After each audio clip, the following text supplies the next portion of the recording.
শিক্ষক বিদ্যার্থী। আমি তিশা, 4 হাতিপুর স্কুলের প্রথম শ্রেণী বাংলা মাধ্যমের একজন শিক্ষার্থী। আজকে আমরা উপস্থাপন করব বিজ্ঞানীদের পরিচয়। প্রথমে আমি আমার দলের অন্য বন্ধুদের সাথে পরিচিত হই। ধন্যবাদ তিশা।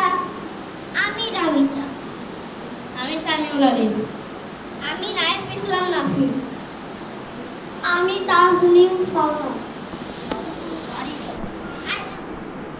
উপস্থিত সকল শিক্ষককে শুভেচ্ছা ও স্বাগত জানিয়ে শুরু করছি আমাদের আজকের উপস্থাপনা। যারা বিজ্ঞান বিষয়ে গবেষণা করেন তাদের বিজ্ঞান বিজ্ঞানীদের মধ্যে একজন অন্যতম বিজ্ঞানী। তিনি 1799 সালে 26 ডিসেম্বর জন্মগ্রহণ করেন। 1822 সালে একজন যন্ত্র প্রকৌশলী ও গণিতবিদ ছিলেন।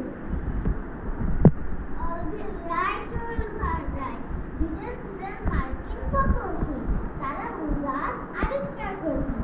তার দুজন ভাই ছিলেন। 1903 সালে যাত্রী বহনযোগ্য উড়োজাহাজ তৈরি করেন। মার্টিন কুপার 26 ডিসেম্বর 1928 সালে জন্মগ্রহণ করেন। তিনি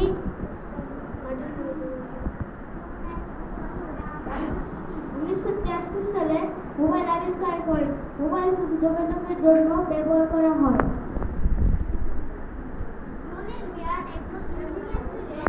তিনি 1888 সালে 4 আগস্ট জন্মগ্রহণ করেন।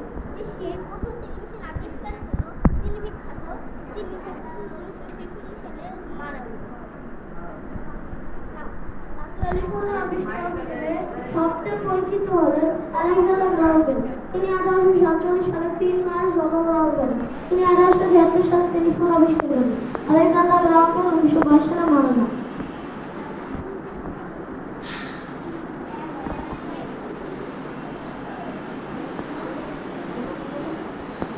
আশা করি আমাদের এই উপস্থাপনা আপনাদের সবাই ভালো লেগেছে। ধন্যবাদ।